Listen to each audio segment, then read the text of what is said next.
Yeah, sorry about that. I had to decide to start off with me being muted because I was doing a few things here, just making sure everything's okay. Oh god, oh god. I'm actually glad that I was muted because there was a bunch of stuff that went wrong to start off that I had to fix first. All right, I think we're good. All right, let me wait. Let me see. Let me see. Okay, okay. Yeah, just pop hip. What? Oh no! You know what? It don't matter. It don't matter. I was just testing that. I had to make sure that was okay. Now I can take you as we get started here. Uh, there we go. You are been plugged in. Let's do that. I'm gonna get a little light here. Move you here. Turn around. There we go. There we go. There we go. Now we're good. Now we're good. Everything's set up the way it's supposed to be set up. Oh boy. All right. So I'm gonna keep it a buck with you guys. I'm gonna keep it a buck with you guys. Today's therapy session ain't gonna be that long. It's very tough to speak on the team week in and week out when they continue to be as bad as this team is. You know, we could go on forever, but I don't want to sound like a broken record. That's one of the reasons why we're not going to be here as long as we should be. We're going to be here for probably about an hour. That's one of the reasons. The other reason is I have something to do after this. So, yeah, I have to deal with that first. But here we are, ladies and gentlemen. Welcome, one and all. We are not going to waste time here. We're going to get right into it. Welcome, everybody, to the Week 6 therapy session here for the Ravens. In all honesty, there's not much to talk about here. With the team currently sitting at 1-5, what else is there left to say? The season feels like it's over. Now, there's been three teams, three teams, two or three teams this millennium that have actually managed to make the playoffs after starting 1-5. So it's not like the season is completely over. You're not out of it until you're mathematically out of it. And with the way the AFC has looked, did you watch yesterday as the Buffalo Bills got thrashed by the Atlanta Falcons? With the way this conference is this year, with the way the AFC is, 10 wins can make the playoffs. 10 wins can make the playoffs. The Ravens have 11 games left to go. At the very least, they can afford 2 losses for the rest of the season. You finish the season at 10-7, you can make the playoffs in the AFC. So it's technically not over for the Ravens, but at this point, they're blinking. They are absolutely blinking right now. And because they're absolutely blinking, it's do or die time for them. And they don't have a lot of opportunities here. Let's actually take this time to sit back and talk about what happened on Sunday as the Rams did come to Baltimore to take on the Ravens.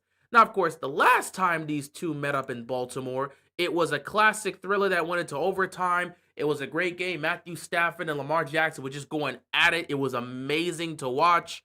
Puka Nacua was just catching everything. Demarcus Robinson was having some fun. You got to see Isaiah Likely showcase his capabilities. Odell had a touchdown. Zay Flowers had that clutch touchdown, that beautiful, beautiful play by Lamar Jackson on that 3rd and 17 play. That was good times. Good times. Being able to answer the call against a top-tier team that is a legit playoff contender. Being able to answer the call in 2023, that was a fun time. And then to make matters even crazier, we get a walk-off punt return touchdown by Tyler Wallace to win an amazing game. That's what happened last time the Rams came to Baltimore. This time the Rams came to Baltimore, it wasn't even remotely close. Number one, Lamar Jackson again did not play for yet another game. It's only been 2 games he's missed. He missed last week against the Texans. He missed this game here against the LA Rams. Now, with the reports being, or at least according to Coach Harbaugh, Lamar Jackson should be expected to come back to play against the Bears. Coach Harbaugh expects Lamar to be good to go by then, which, if I'm gonna be honest, he should be good to go. Let's keep it a bean here. If this is a hamstring injury, if it's a hamstring injury and not a severe hamstring injury, which again the reports was is a hamstring injury, not severe, it's a 2 to 3 week injury. If that is the case, Lamar is gonna be out for nearly a month. Again, you got that first week where he doesn't play against the Texans. Week 2, where he doesn't play against the Rams. Week 3 is your bye week. He's going to have damn near a month of recovery time. If you're telling me Lamar is not going to play in this Bears game, then it's another Patrick Ricard situation where the injury is a lot worse than we initially thought. Now, I don't trust this team when it comes to injuries in terms of how long these guys are going to be out. So maybe Lamar is hurt worse than we thought. But we'll just have to wait and see. According to the reports, fresh off of the bye week, Lamar Jackson should be good to go to play against Chicago, which if this team's going to turn things around, they need Lamar Jackson as quickly as possible. But we'll talk about that another time. Lamar did not play in this game, so who got the start? Good old Cooper Rush. And I got to tell you, man, Cooper Rush, man, he is awful. He's awful for this system. My short actually just called him complete garbage. I want to amend that a little bit. He has played like trash. He has been complete garbage. But to be fair to him, he is playing in a system that doesn't necessarily fit him. This is not a system that fits him. We saw what he was able to do in Dallas behind Dak Prescott in a system that more fits what Cooper Rush can do. He's working in a system that doesn't fit for him. And to make matters worse, you're putting him in the role that Lamar is in, where he has to make up and carry for a lot of the deficiencies on the offense. Lamar can do that no problem. Cooper Rush is not Lamar. So the deficiencies you're seeing here, he can't escape that. The offensive line is trash. Lamar Jackson can make them look great because of his ability to escape the pocket and extend plays. Cooper Rush can't do that. So when he's working behind this offensive line, if they can't protect him, he's got no chance. And then you got the Lamar Jackson factor that makes things so much easier for everybody else. You remember how everyone was talking about the duo, the separation duo? Oh, look how much separation Zay Flowers is getting. Look how much separation Rashad Bateman's getting. Lamar is just throwing to open receivers. Yeah, because the defense has to play they have to pay so much attention to Lamar. They have to play these guys one-on-one. They can't double them. And even so, the corners have to still pay a tick of attention to Lamar Jackson too because of what he can do. So with Lamar's presence on the field, it makes everybody else's job easier, which is why it's easier for Bateman to get open and it's easier for Zay Flowers to get open. But with Cooper Rush, they don't have to put their attention on Cooper Rush. They can put their attention on making sure Zay Flowers doesn't go off. So if they got to double him, they'll double him. They can put more attention towards being more physical to Rashad Bateman. So now you've got an offensive line that can't protect the quarterback, and you don't have Lamar Jackson to make it look better. You got your top two receivers that can't get open because there's no Lamar Jackson to take some attention from the defense. And then you're working in an offensive system that doesn't fit your strengths. I can't blame Cooper Rush completely for looking like trash. I can't. And Cooper Rush in this game, again, looked terrible. This is not a system that fits his strength. We saw what he could do in Dallas in a system that best fit his strength because he was a little bit more similar to Dak Prescott. Him and Lamar are not similar at all, and they don't run the same system. And again, he's in a situation. He's in a situation, man, that's not his system, and he's working with a group of individuals that Lamar, in some cases, or in a lot of cases, actually made look better. And Cooper Rush has not the capabilities to make these guys look better. So yeah, when you're put in that type of situation, you're not going to look well. So Cooper Rush's performance against the Rams, it is what it is. I was a bit harsh on him, saying he was complete garbage. I should have been more specific in saying he's complete trash in our system. I don't know why EDC signed him because he does not fit our system at all. Cooper Rush could probably go somewhere else and he'll look much better. But he doesn't fit in this system, and he's certainly not going to fit behind a team that's so reliant on Lamar Jackson. They rely on Lamar to cover up the deficiencies on this offense. Cooper Rush doesn't have the capability of doing the things Lamar can do. So there's no way he's going to make the offensive line look better. There's no way he's going to make Derrick Henry's job a lot easier if these guys aren't blocking. There's no way he's going to make the wide receivers' jobs easier. He's not Lamar, so he can't do that. And no defense is going to pay a huge amount of attention on Cooper Rush. There's nothing you can do there when it comes to that. So yeah, Cooper Rush's performance, I was harsh on him. But he's in a system that doesn't fit him, and he's asked to do things that only Lamar can do. That's just not fair. Cooper Rush in this game, 11-19, 72 yards passing, 0 touchdowns, another interception, QBR of 23.8, pass rating of 44.2. I don't know what else I could honestly say. He was terrible. He was absolutely terrible, but he's in a system that doesn't fit him, and they're asking him to do things that only Lamar can do.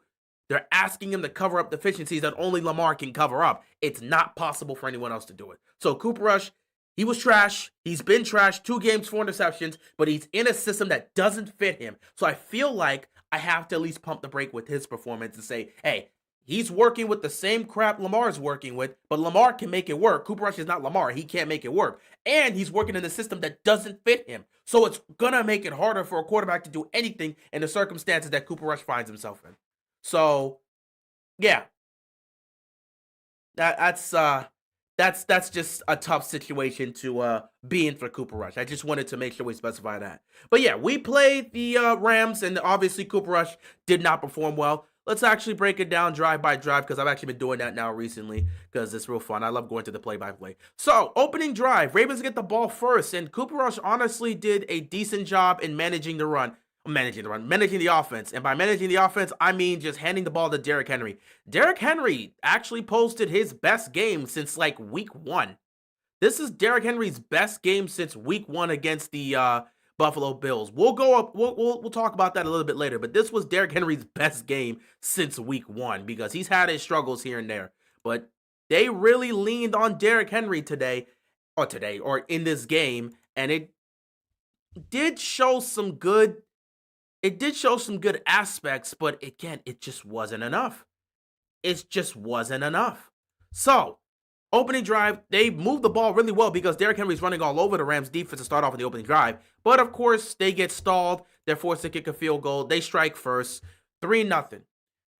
The Rams, they get the ball. And I can't lie to you, the Rams in that first half, man, they were terrible. I talked about the defense playing better this game as opposed to last game. The final score is not really the true factor of how the game really went because the first half could have been a lot worse. And this game as a whole probably should have been a lot worse, but it is what it is. You know, the first half was a messy game for the Rams. Matthew Stafford couldn't hit his guys consistently. Him and Davante Adams were not on the same page in this game. They just were not. So, opening drive, Rams get the ball. They go down the field. They have 2 opportunities to score. Stafford has a wide open Davante Adams who shook the hell out of Malachi Starks. Incomplete. Bad ball by Stafford. Adams is not able to reel that in. 3rd down and goal. Davante Adams, I think he's one-on-one with Nate Wiggins. He gets the step on him. He's to the outside, to the back of the end zone. Stafford just misses him. So that's 2 plays where you had a wide open Davante Adams and Matthew Stafford just missed him. So, yeah. Field goal there, attempt for them, but the field goal is missed. The Rams have been having some issues with their kickers as well, so missed field goal there. You take it as you take it. It stays 3-0. Here we go. Now is the time to take advantage of this. 3 plays, not 3 plays. 3 plays later. Let's take advantage of a missed field goal to try to go up 10-0 early on. 3 plays later, Cooper Rush passes right down the middle of the field to Zay Flowers. He gets picked off. Interception. 3 plays, interception. Okay, Cooper Rush, what are you doing, bro? It's time to go sit down. Or is it? Oh, no, we're not going to go sit Cooper Rush down and play Tyler Huntley. We're going to wait far too late to put him in. So, Cooper Rush, interception. The ball goes back to the Rams with an opportunity to do something with it. Immediately, Matthew Stafford, I don't know what was going on with him in the first half. Matthew Stafford on 1st down. The pressure's coming. For some reason, they were actually able to get pressure this time. And Jenkins, he swats the ball out of Stafford's hands because Stafford, the pressure's coming. He's trying to step up. He's trying to throw it, and he's just trying to force it. The ball gets knocked out of his hands. It's recovered by Jenkins, so Jenkins gets the sack, he gets the fumble, and he gets the recovery. First turnover of the game, and the first turnover for the Ravens since week 2. So that's pretty damn sad. First turnover of the game since week 2. What do the Ravens do with it? They go 5 plays, turnover on downs. This offense can't do anything without Lamar Jackson. We can clearly see they can't do anything without Lamar. Rams get the ball back. They go down the field. They score a field goal, make it 3-3. Baltimore runs a couple plays. Can't do anything with the ball. They punt the ball to the Rams. Rams go 3 and out because, again, Stafford misses yet another open receiver with another bad throw. It was a tough catch, but again, he misses another open receiver. It is what it is. It stays 3-3. They got a punt. Then Baltimore gets the ball again. Actually, before that, what ends up happening is they got a punt, and LeJohntay Western gets the ball.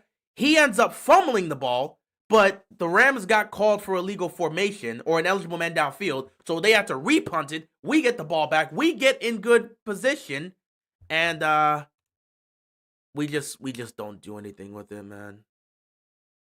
Actually, no, that was actually a little bit later. My mistake. That was a little bit later. But we don't do anything with the ball in the first half. We only put up 3 points of offense. We only put up 3 points of offense. So, have a chance to do something for halftime? Nope. We only put up 3 points of offense. And, actually, the play before, when they went 9 plays, the play before is when they actually did that. They punted, then the Rams got it, they go 3 and out, and then we get to the moment of truth. I can't forget this. This is the moment of truth that really has to be discussed. The Ravens, like I said, they punted the ball. They got into great field position because of the LeJohntay. So yeah, I'm right. I'm sorry. I'm messing myself up over here. I was correct. That was the exact same play. They punt the ball back. Western fumbled it, but it was an ineligible man or an illegal formation on the Rams. They punt it. LeJohntay Western gets great field position, and just before halftime, we have a chance to go score. We have a great chance to go score. We get down to the goal line, guys. We get down to the goal line.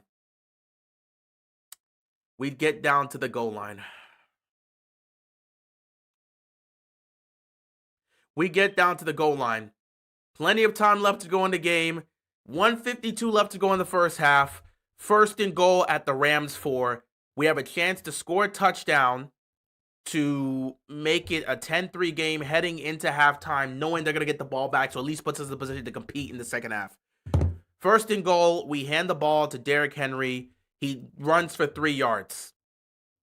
Derrick Henry ran for 3 yards on first and goal to the 1-yard line.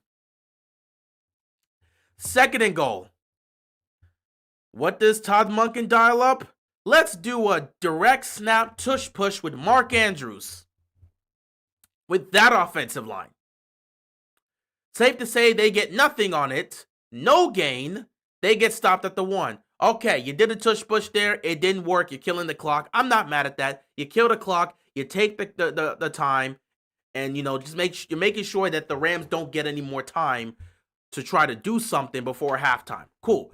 Third down and goal at the Rams 1. You handed the ball off to Derrick Henry on first down. You ran the tush push with Mark Andrews. You didn't get anywhere. Third and goal. They run another tush push with Mark Andrews with this offensive line that absolutely stinks and can't get any push to save their lives. Mark Andrews gets stuffed yet again, and there's no yard gain there. Fourth and goal now at the 1-yard line. They had ran that clock all the way down. There's 12 seconds left in the half, so it's fourth and goal at the 1. You could choose to take the 3 points, or you could go for it on fourth down, which is exactly what they were looking to do because they wanted to kill the clock and then give Derrick Henry a chance to run this in. Fourth and goal on the Rams on the Rams 1-yard line. They hand the ball off to Derrick Henry, and he gets completely stuffed. He loses 2 yards, and that ends the half. This is the thing that makes things terrible, bro.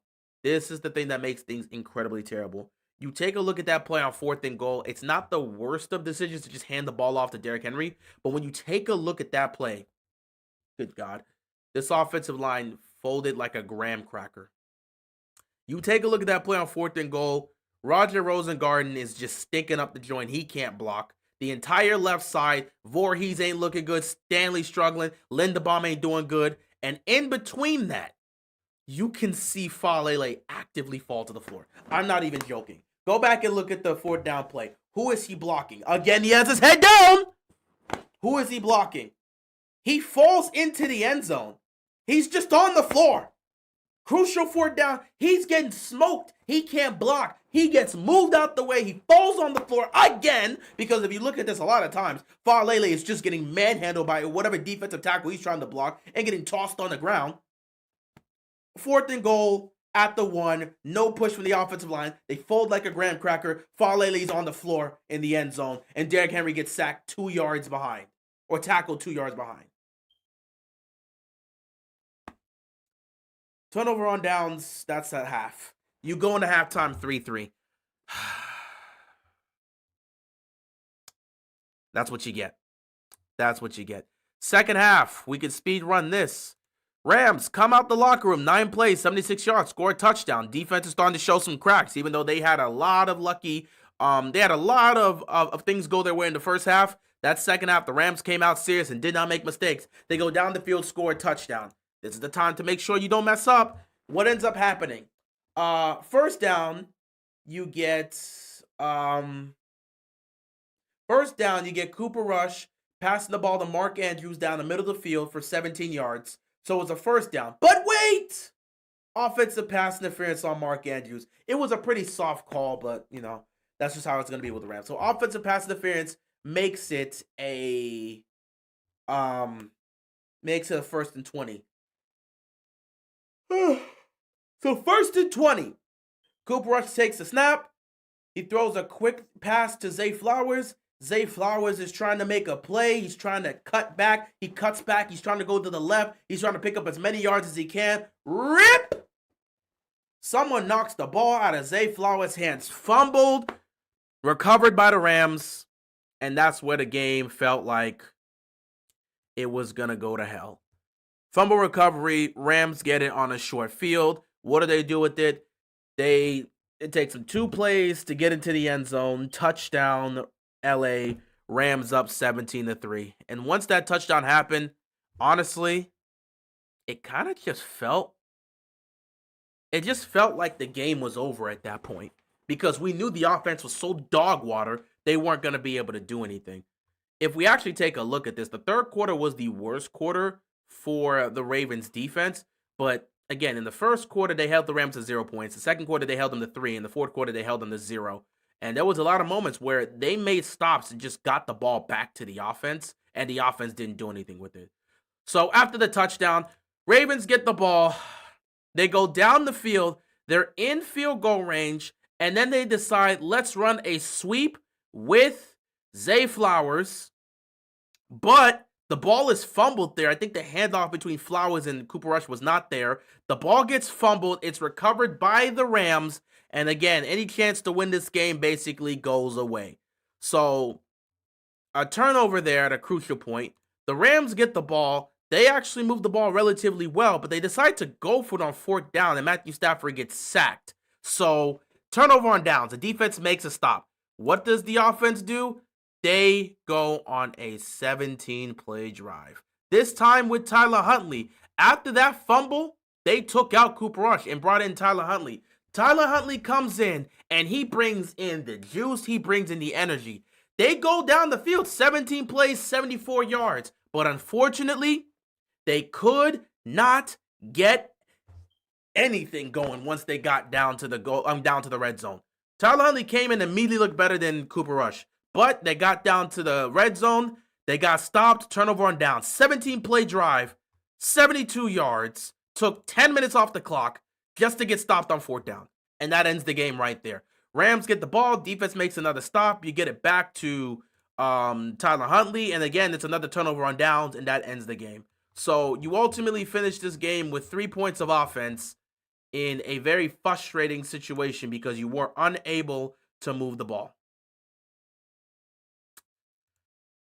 Matthew Stafford on the game honestly didn't play immensely great. 17-26, 181 yards, a touchdown, no picks, passer rating of 98.4, QBR 56.7. Give credit to the defense in that aspect, I guess. They played well enough to make sure Stafford didn't throw for 400. Puka Nacua got hurt in this game with an ankle injury, so he was pretty much out of it. Davante Adams and Matthew Stafford just could not connect a lot, and that was ultimately a problem.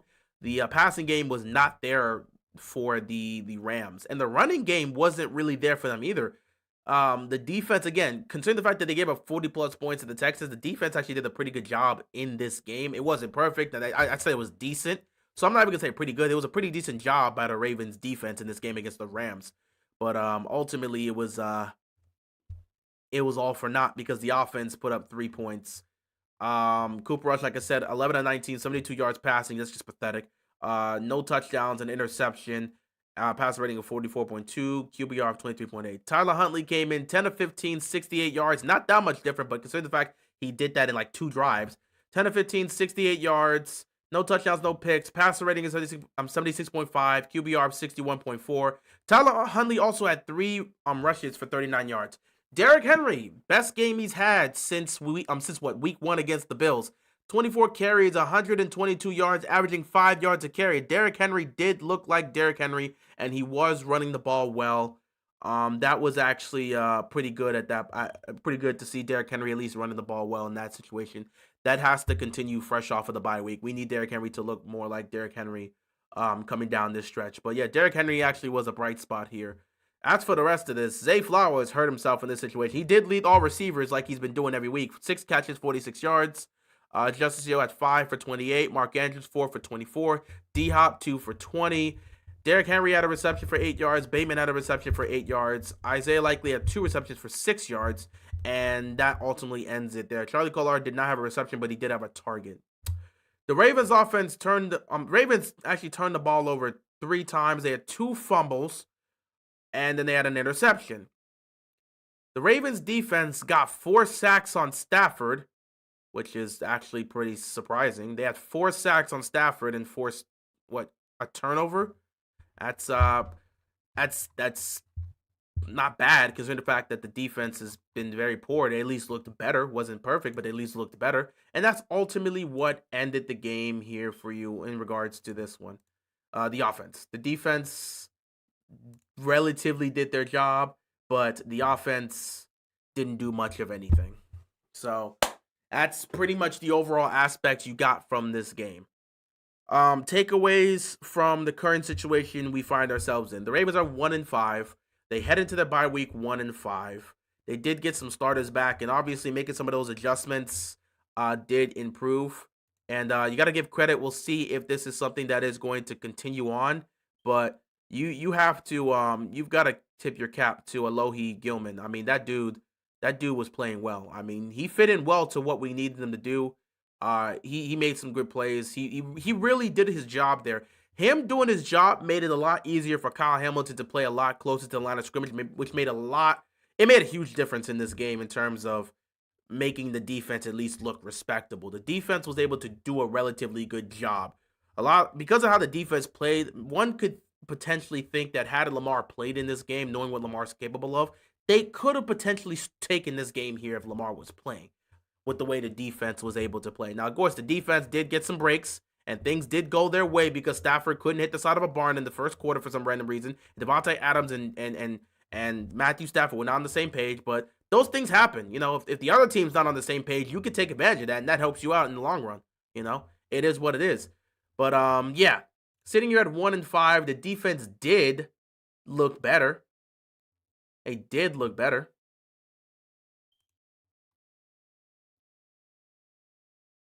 Oh, I'm sorry. You're right. They had 2. Oh, wow. I'm sorry. I am so sorry. I am so sorry. I appreciate that. You're right. They had 2 sacks. I was looking at the Rams stat sheet here. The Rams had 4 sacks. I appreciate that. The Rams had 4 sacks. The Ravens had 2. So, yeah. I appreciate that correction. The Rams did have 4 sacks, and the Ravens had 2. So, yeah. You know what? No wonder these stats were looking so damn good. I'm like, damn, look at these sacks. All these damn tackles. They were doing a great job. Look at these pass defense. Everything's looking great. They must have... Oh, wait. I'm looking at this like, oh, wait, this is great. Look at this. 87 total tackles compared to 54. 4 sacks compared to 2. 7 tackle for losses compared to 4. 4 pass defenses against 2. 11 quarterback hits compared to 3. I was like, oh, man, the defense got to be cooking. That's the Rams stat sheet. Oh.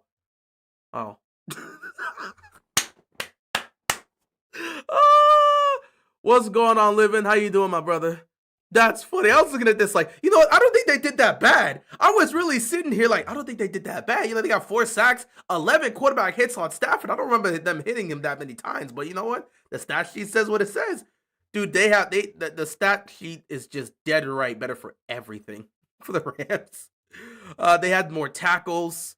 They had more tackles, more total tackles, more solo tackles, more sacks, more tackle for losses, more pass defenses, more quarterback hits. I mean, from top to bottom, more turnovers created. The Rams defense was just better. Okay.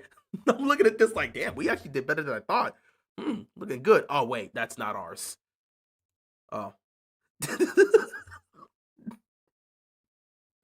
You should have let me keep going, man. I would have preferred if you didn't tell me that. Let me continue to live the dream.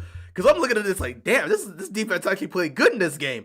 11 quarterback hits. I'm like, damn, we really got to Stafford that many. We did some damage. I'm looking at this defense like, wow, look at all these hits.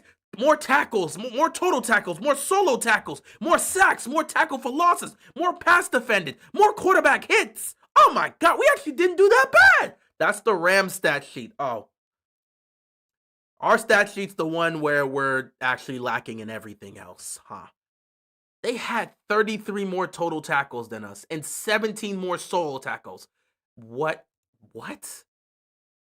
God. Oh my God. Livin, I had already spoken about Cooper Rush at the beginning of this. He was garbage, but at the same, he was garbage, and I said that in my short too when I made my short after the game. I said he was garbage. He's been flat trash, 4 interceptions in 2 games, but at the same time, I'm not going to hold everything completely against him because we have to understand 2 things. One, Cooper Rush is playing in a system that's not built for him. We know what Cooper Rush is capable of. When he was with Dallas, playing in a system that better fit what he can do behind Dak Prescott, we saw what Cooper Rush can do. He's playing in a system that doesn't fit him.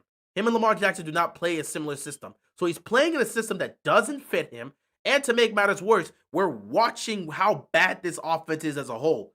We have clearly stated that Lamar Jackson covers a lot of patches here. Lamar Jackson covers up a lot of the issues you see with this offense. Cooper Rush has to make that work, and he's not Lamar. The offensive line is terrible. Lamar makes that work because he's the most dynamic quarterback we've seen. Cooper Rush is not Lamar. He can't just get out of tackles and just, break out of tackles, hit the spin move, stiff arm people. That's not Cooper Rush. If the pressure gets to him, he's not breaking out of the pressure. He's getting sacked. So he's working with a terrible offensive line, and basically he's getting punished for not being Lamar and being able to cover up all the holes here. He's not Lamar, and he's in a system that doesn't fit his strengths because he doesn't play the same system Lamar does. So he's in a horrible situation. That's why it's very tough for me to be too hard. It's very tough for me to be too hard. I mean, it's not the system we run here in Baltimore is not the same system they run with Dak Prescott in Dallas. But again, it's not even just about having a CeeDee Lamb. Even if we had a CeeDee Lamb, Cooper Rush is still not going to be able to do much here. He's just not going to be able to do much here. And you're right about the O-line part, because you can have a great receiver. It doesn't matter. The O-line is not protecting him. So Cooper Rush is getting punished for not being able to be Lamar Jackson, who can just cover up everything. So yeah, he was trash. 4 interceptions in 2 games. He's been complete dog water. But I can't entirely condemn him for not being Lamar Jackson and covering up the holes that this offense presents. Nobody is going to be able to survive under that offensive line. No one can survive behind that offensive line. The offensive line is terrible. Lamar has to evade tackles consistently. He's not able, Cooper Rush is not able to do that. What Lamar can do to cover up the patches of this offense, he can't do it. Cooper Rush cannot do it. He can't. So it is what it is when it comes to that. But yeah, man, you could have let me live the dream. You could have let me live the dream saying, damn, this defense is playing good. No, of course we're not doing good. Man, everything look at this, bro. Defensively, they're just better in everything. What is this? Nate Landman had 17 total tackles? What the? I gotta stop looking at this sheet, bro. This is crazy. Every single person, look, what is this? Dude, oh my God. Every single defensive player, instead of every single defensive player for the Rams, except Ty Hamilton, they all had a solo tackle. Ty Hamilton's the only defender that played on Sunday that doesn't have a solo tackle for the Rams. but everybody has a solo tackle. Huh. Let me stop looking at this, bro. This is just bad. This is a bad look, bro. This is a bad look. I'm gonna leave this alone. But the defense wasn't terrible. It just was decent. It was decent. I gotta stop looking at this stat sheet. Anyway, the Ravens are 1-5. They're 1-5, and the situation isn't exactly perfect. It's pretty bad right now, but you ultimately just have to deal with what you are given. The cards you are given are the cards you are given. You ultimately just have to deal with what you're given. That's all I can say. Um, I would love for this to be a situation where I could automatically say things are going to get better. And you know what? I'm going to throw you guys an olive branch. During the bye week here, I will be posting my most optimistic video for the Baltimore Ravens. And the optimistic video that will be coming out during the bye week will speak about how the Ravens can still make the playoffs if a few things go their way. So I'll give you that level of optimism, but you know me, I'm usually the logistic guy, the most realistic guy, and the most pessimistic type of fan. So it's hard for me to sit back and say that we're gonna make the playoffs after starting 1-5. But there is a path, and I will make a video about that during the bye week. So just be on the lookout for that.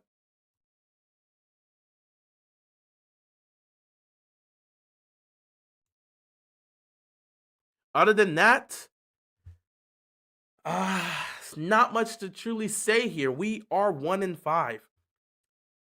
Some news here, not much news. CJ Gardner-Johnson has been released by the Ravens, so shout out to CJ Gardner-Johnson for his time as a Raven. Ravens legend. Ravens legend. Ravens legend, CJ Gardner-Johnson. Got signed to the practice squad. He was here for like a week. And dipped. Honestly, him coming here. Oh, okay. This actually makes sense to me. Glasnow will pitch game 3. Ohtani pitches game 4. So if that works, okay. So Snell pitched game 1. Tonight, Yamamoto pitches game 2. Like I thought, Glasnow will pitch game 3. Ohtani pitches game 4. Game 5 will go back to Snell. Game 6 will go to Yamamoto. And then Game 7 will be Glasnow, while also being able to have Ohtani coming out of the bullpen. That would work perfectly for the Dodgers.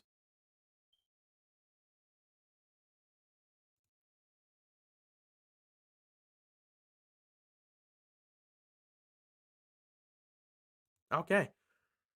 Yeah, sorry. That's not actually what I'm here for. I was actually here to check something out here because CJ Gardner-Johnson, they had the report. Yeah, they released them after him and after his agent and the Ravens came to some sort of terms. I don't know. Either way, CJ Gardner-Johnson, man, Ravens legend. Ravens legend gone. Oh my goodness. Ravens legend just gone. Other than that, there was a few things that was said in the press conference today. Let me see if I can pull this up. And I have to let you guys know that at some point, the only person that really matters in this aspect is the head coach and whatever he says. Because, or at least the head coach and in some cases the coordinators. Because I know some people are going to get like very pissy about some of the ththings that are being said, but there's only a few things they could say. So, um, the coordinators, the coaches got to be at the press. They got to be interviewed today for the press conference, even though it's the bye week. And you had Zachary Orr up there. I'm not going to touch that with a 10-foot pole. You had Todd Monken, who was talking about executing at the goal line. They had T. Martin out there. T. Martin was basically brought up there to just talk about, how Lamar has looked during this time. That's basically it. Chuck was actually out there. Chuck was out there being interviewed today, so it was actually pretty interesting. He also spoke about how Nate Wiggins actually went to the coaches last week and asked if he could travel on the defense to cover Devontae Adams. It is what it is when it comes to that. But the one thing that did stand out with the press conference today was what our offensive line coach said. So our offensive line coach George Warhop basically spoke about Daniel Faalele and Andrew Voorhees because those have been the two main topics of conversation when it comes to this offensive line. The guard play has been atrocious. We have seen they've been atrocious, and the fans have been very reactive to watching those two guys go out there and just play like trash. So they actually asked our offensive line coach. They asked our offensive line coach in George Warhop about Voorhees and Faalele and how he feels they have been performing. And our offensive line coach had this to say. He basically spoke about the two's progress and said he feels like Andrew Voorhees and Daniel Faalele have gotten better every single week. He's seen the progression. He felt like both of them struggled against the Texans but bounced back versus the Rams. Okay. So our offensive line coach said that, and that basically pissed off everybody. Before we get into that aspect, he also said that Emory Jones actually got to participate in pass protection today because this was his first day to actually be a part of pass protection. He's only had 7 practices so far, so it's gonna take some time for him to progress. But he is back. He is practicing. Emory Jones is on the field. He's healthy again, and he's practicing. Today was the first day he actually got to participate in pass protection. So that was pretty good. But yeah, the thing that made everybody jump today, because it's always something these coaches are gonna say to the media that makes everybody jump, was the aspect of our offensive line coach saying that Voorhees and Faalele they've been progressing well and they've been getting better, and he liked how they bounced back in this game because they looked poor. They struggled and looked poor against the Texans, and he liked how they bounced back against the Rams. So yeah, that was our offensive line coach saying that, and essentially that left a lot of Ravens fans looking at him like he's completely unserious. What do you mean bounce back? What bounce back did they do? They look terrible. So him saying that basically caused a lot of the Ravens flock to say he should be fired as well. Guys, I understand the frustrations. I understand where you're coming from. We all are having these same issues and same problems with this team. But y'all do have to understand that it is these coaches' jobs to instill some level of confidence in these guys. John Harbaugh makes the decisions. He does. He's the one that makes the decisions, followed by the coordinators in Todd Monken and Zachary Orr. They're the ones that are going to make the decision for who gets to be out there and who doesn't. The offensive line coach does not get to decide who's playing on the offensive line. He has a job to do. It's his job to try to bring the best out of these guys and motivate them and keep their confidence high. Even when they're playing bad, as a coach, you have to be able to bring some level of confidence to these guys. You have to. He doesn't get to choose who's out there. But as long as they're going to be out there, he has to instill confidence in these players.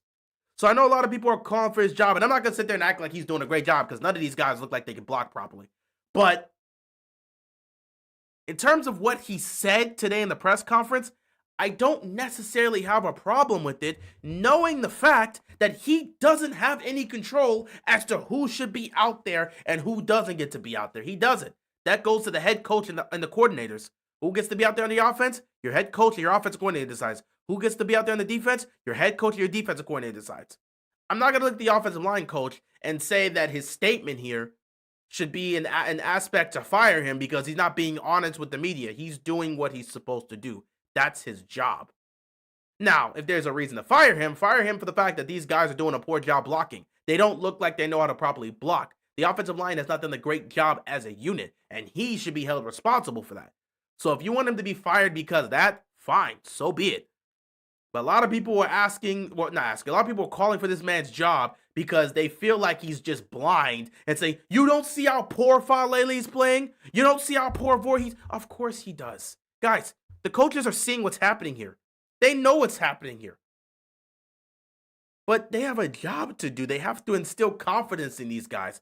You cannot go to the media and say, Faalele's been complete garbage. Voorhees been terrible. These guys stink up the joint. We got to mix it up in the offensive line. He's the offensive line coach, but he doesn't get to control who's out there. His job is to coach the offensive lineman. That's it. He doesn't get to control personnel decisions who's out there. He can't sit back and say, those two guys suck. We need to get them out of here. That's the quickest way for him to be fired. And he's not trying to lose his job right now. So I'm not mad at the statement Warhop made, because that's the correct statement. That's the statement you have to make, because you have to instill confidence in these guys. As long as they're going to be out there, you have to instill confidence in them. So I'm not mad at his comments, but I know I saw it throughout Twitter today. Ravens Flock looking at this guy saying, bro, he's a problem too. He's got to go. Guys, these individuals are just doing their jobs. When you got to understand when you're talking to the media, you understand when you're talking to the media, you have to be professional. You cannot just go to the media and just bash these players. You are the coaches. They look to you to guide them. You have a job to instill confidence in these players. If you just go out there and bash them to the media, you're going to get fired. That's just how it is. That's the reality of the situation. No matter how much we fans hate it, that's the reality of the situation. You can't expect the linebacker coach to go out there and just say, you know, I'm not really liking what I'm seeing from Trenton Simpson. You can't say that. You can't. I don't like what I'm seeing from him. He looks terrible, and I think he should be benched. That's the quickest way to lose confidence from your players. That's the quickest way to get fired. They can't do that. Now, changes absolutely need to be made, but again, it's not up to the offensive line coach to make those changes. That is held with the offensive coordinator, more so the head coach that makes those decisions. Now, maybe you can sit back and say the offensive line coach could go to Harbaugh and say, I think we may need to consider moving Faalele out or this and that. Maybe that's the only thing they could do, and maybe that's what they've done. I don't know if Warhop has spoken to Harbaugh in regards to moving off of Faalele and Voorhees, but it is his job to, you know, coach these guys. However, he doesn't have any he doesn't have any control over who's going to be out there. That's the head coach. So the only thing he could do is coach these guys up and then speak to Harbaugh and say, we might want to consider benching Voorhees or benching Faalele because they're not looking good right now. If Emory Jones is good to go coming out of the bye week, I think we got to take one of those two guys out. As a coach, he could say you're either going to do your job or you're not going to dress on Sunday. He could say that, but again, it's not his decision. That's Harbaugh's decision.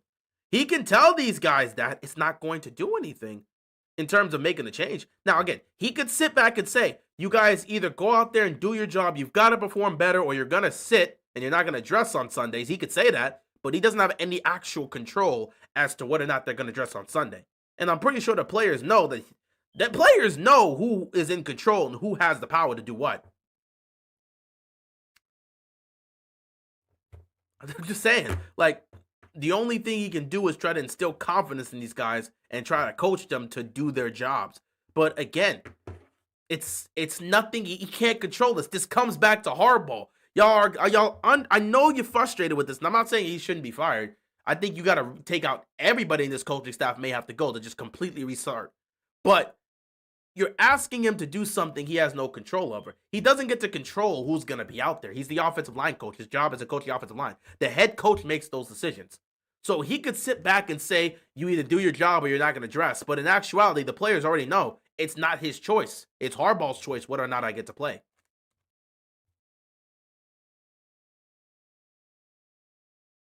And Will, this is another thing. You're saying it's better than singing praises and cheering these guys on. That's fine if he wants to say that to the players. And we don't know if he's saying that. That's the thing that we have to understand. We don't know what these coaches are saying to the players. For all we know, he could be instilling that in them and saying, you got to play better or you're not going to play. But the players know who has the power. That's the head coach. The offensive line coach doesn't determine that. But here's the thing, Will. We're never going to know if the coach is saying that or not. Because he can't go to the media and say that. The media is there to get information. And these coaches are always trained. Coaches and players are trained to give the most professional of answers, the most generic of answers, the quote-unquote right answers. He's never going to go to the media and bash players. That is the quickest way for him to be fired, Will. That's not going to happen. If he was to have stepped up to that press conference and called these guys out to look like trash, call these guys out and say they're looking like trash, they're not playing well, they better either step up or they're going to get benched. He's packing his bags today. That's not his decision. It's Harbaugh. That's why people have been calling for Harbaugh's job, because he's the one with the control. Yes, Harbaugh does defer to his coordinators and position coaches. He does. But Harbaugh still has the power to determine who gets to play and who doesn't. That's my point. He can defer to them. Like I'm saying, the coaches can talk to Harbaugh and say, this guy's not doing well, we got to consider pulling him out. But Harbaugh's the one that makes the choices whether or not to have these guys play. And past Harbaugh, you look at Zachary Orr, you look at Todd Monken. Harbaugh has all the control, then Monken and Orr when it comes to the offense and the defense.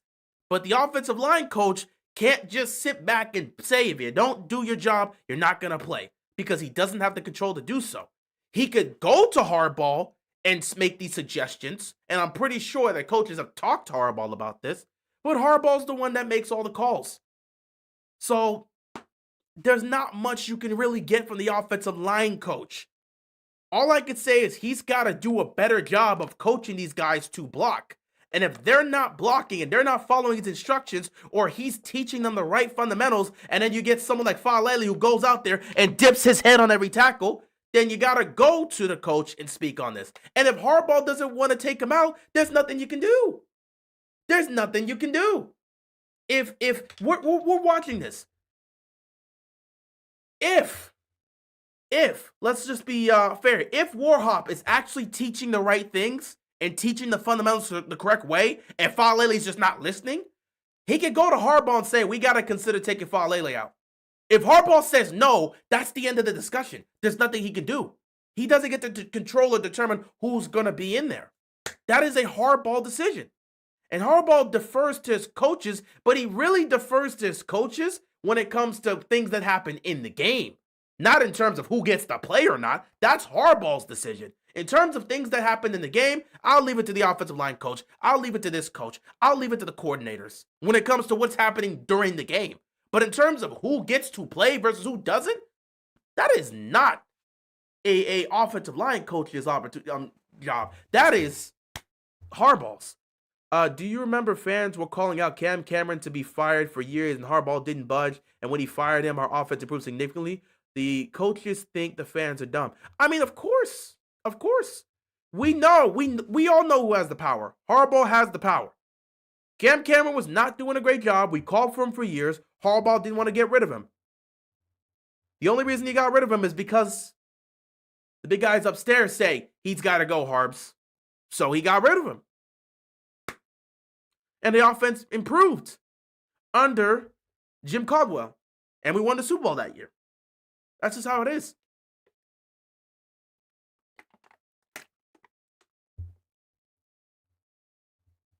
Orr and Monken are going to be the fall guys every time. Of course, Harbaugh doesn't get blamed for this. It's the coordinators. It's the coaches that aren't teaching the jobs.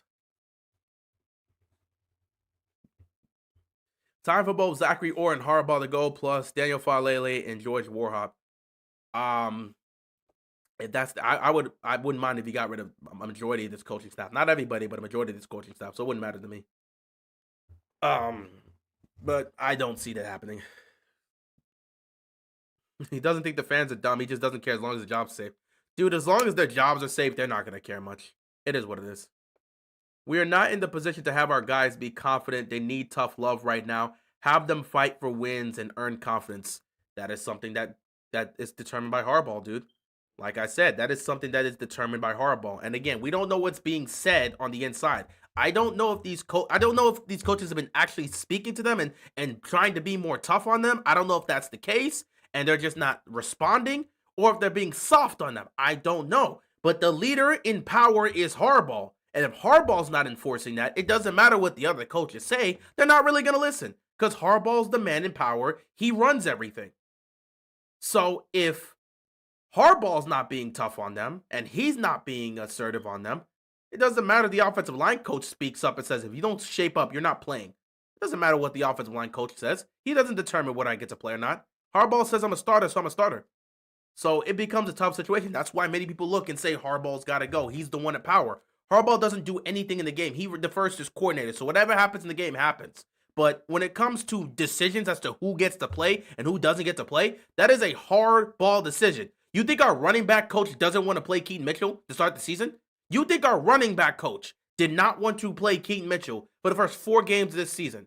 No, that's not the case.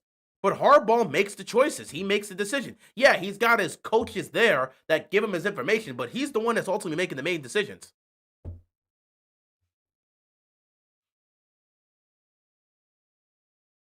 Leader in power. Dude comes up to the podium post game and acts like it's all up to his coaching staff. He does. And we've all called that out for years because he never takes accountability, my guy. You know this as well as I. Harbaugh does the same thing. He goes up to the podium. He doesn't take accountability for the game. He defers to his coaches. He's very strategic with this. He has control as to who gets to play and who doesn't. When he needs to flex his head coach muscles, he flexes it. I determine whether you play or not. Ben Cleveland, you don't get to play. Keaton Mitchell, you're on the inactive list. I determine who gets to play and who doesn't get to play. But come game day, I'm deferring to the offensive coordinator. I'm deferring to the defensive coordinator. I'm deferring to the coaches. So if we lose, we got to be better offensively. We didn't execute defensively. We were this close, but we didn't make this and type of plays. He never takes accountability for him as the head coach for this happening under his watch because, again, he defers to his coaches. So why should he be held responsible when the offensive coordinator didn't do his job or the defensive coordinator didn't do his job? Because he defers to them. But when it comes to actually doing his job as a head coach, now he wants to make the choice. Faalele gets to be in the starting lineup. Ben Cleveland, you don't. Keaton Mitchell, you're sitting back inactive for the first 4 games. Now he makes those decisions as a head coach. That's just how it is. And the fans have seen him do this long enough to know how the game works. Which is why when anyone from the outside starts talking about Harbaugh's a great coach, you don't know what you're talking about, it's on the coordinates. See, Harbaugh's played this game because he knows how this works. He already has his reputation built here. He won a Super Bowl. He's tight with the GM. Steve loves him. Steve literally was on record talking about he wants this team to win another Super Bowl mostly for John. This man is intertwined with our owner and GM. They love him. He's next door neighbors and damn near best friends with our GM, and our owner loves this dude. Our owner said he wants to win another Super Bowl for this guy. So Harbaugh can do and say whatever he wants. And he can choose to defer to those coaches come game time so that when they lose, he don't have to take accountability. And everybody will feed into it because, again, he doesn't call the plays on offense. He doesn't call the play on defense. You don't see John Harbaugh walking around with a call sheet calling plays. So he's never held responsible for what happens in the game.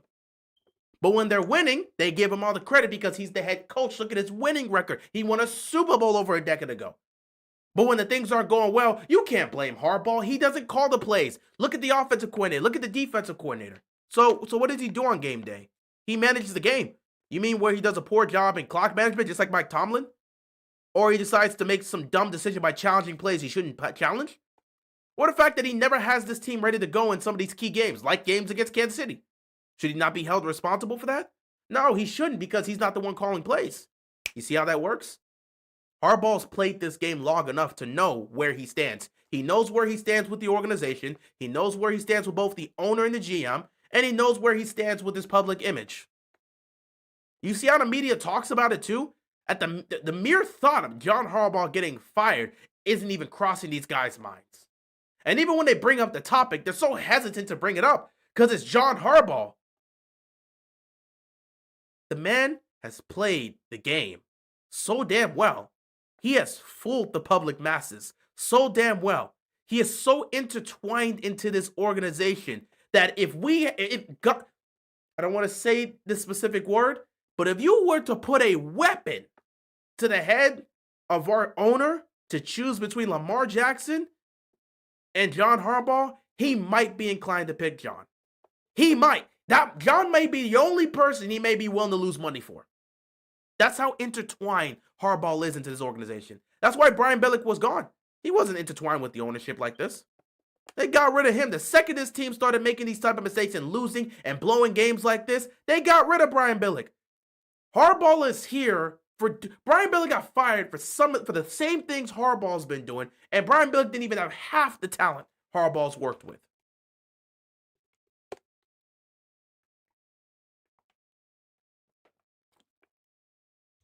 Harbaugh has played the game well. Harbaugh has played the game well, and I can't even be mad. He's played the game well. Kudos to him. He has played the game well, and I can't even be mad. Kudos to John Harbaugh. He has played the game like a pro. You cannot be mad at a man for playing the game the right way. He played it the right way.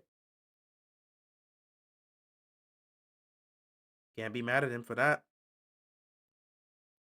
You don't have to like what Harbaugh's. You don't have to like Harbaugh right now. You know, it doesn't really matter to him if you like him or not.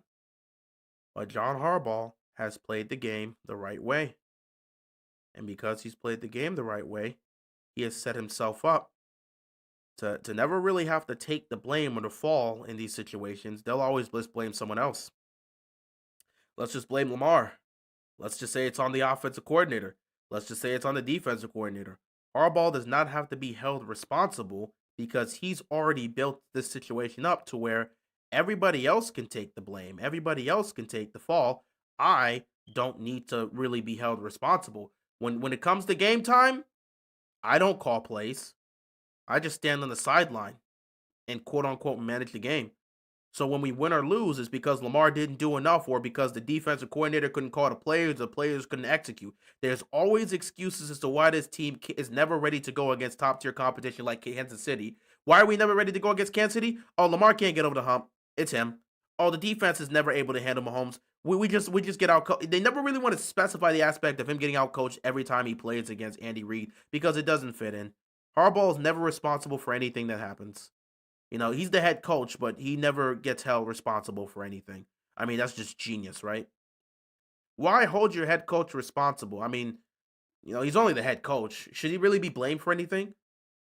That's why the head coaches that actually do get blamed when things don't go well are the head coaches that actually do play a role in stuff. Sean McDermott is getting his head thrown to the fire because he's a defensive-minded head coach. So that defense not playing well is directly because of him. Harbaugh's a special teams coach. Nobody cares about special teams. He can get away with that. Nobody cares about special teams. Nobody cares about special teams. So Harbaugh can get away with that aspect, and he doesn't call plays. Sean McDermott plays a role in that defense because that is his defense. Yes, he has a defensive coordinator, but he does play a huge role in the overall aspect of that defense. So because that's ultimately the case, anything that happens in regards to that defense, Sean McDermott gets held responsible for that. That's why they're calling for his head right now in Buffalo. That defense, once again, looks bad. But with Harbaugh, Harbaugh doesn't need to be held responsible. Why? Well, I mean, do we really want to hold him responsible? He's only he doesn't call plays. Is it really him that we need to hold responsible? Come on, let's be real. Let's be real, guys. Yeah, special team still sucks, but does anyone really care that his special team sucks? No, not necessarily. Will he be held responsible for that? No, not really. Looks like it's over for me. Well, it was a good chance. I completely forgot about this. Yeah, let's get ready for tomorrow. It is what it is.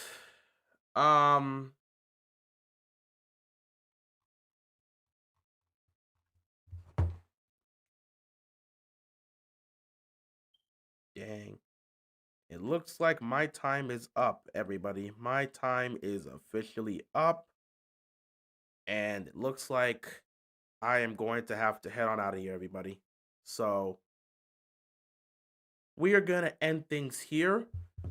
Obviously we're going to continue to talk because we're in the bye week. So it's going to be a discussion. Now, obviously because we're in the bye week, it's going to be discussions about what the Ravens are going to do coming out of the bye week. The whole next week or so is going to be focused on discussing the Ravens in regards to what moves could Eric DeCosta make because he's got to go get a pass rusher. Will Lamar be back for the Bears game? If he is back for the Bears game, what could we essentially end up doing? It's going to be discussing the season. Like, we're going to be focusing on discussing what the Ravens could potentially do post bye week. So since that's where our mindset's ultimately going to be, we do have to like lock into that aspect. So this isn't going to be the only thing to really focus on. And since this is a therapy session, we don't need to get into any aspects of what the Ravens are going to do moving forward. We got plenty of time because we are in the bye week. We have plenty of time to sit back and discuss. Not to mention, I'm going to have my yearly optimistic video, so be on the lookout for that. My yearly optimistic video where I sit back and talk about the Ravens' chances to do whatever they want. Be on the lookout for that, guys. It's gonna be a fun one. But after the bye week, we might see some of your walking in circle videos. Who knows? Who knows? But yeah. It's been fun, guys, but like I said, I was only going to be here for an hour. There's not much to speak with the team at 1-5 at their very worst. But you get Lamar Jackson back, there'll be a lot more to talk about here because those games will be a lot more interesting to speak of. So, we'll be discussing that in terms of Lamar Jackson's return, potentially. We'll be discussing Eric DeCosta making potential moves during the bye week. We'll be discussing the Ravens' chances to go do a lot, and we'll just go from there. With that being said, everybody, this has been the Week 6 Ravens, and well, I messed that up. This has been the Ravens Week 6 therapy session. Now, here's the fun part. We are in the bye week. We will still be having a therapy session for Week 7. Yes, we will have a therapy session even if the Ravens do not play. Week 7 is the bye week. We will be having a therapy session. Now, what will that therapy session entail? Well, I think it'll be more so focusing on any news we get in regards to Lamar's return, any news in regards to Eric DeCosta making moves, any news regarding the state of the team. We will have a discussion next week when we have to do that therapy session, which will probably intertwine with Monday Night Football, maybe? It depends. We'll just have to wait and see. But with that being said, guys, that is it for me. I have to head on out of here now, so you guys be sure to take care. Don't let the Ravens get you down too much. Go have some fun. Enjoy your night.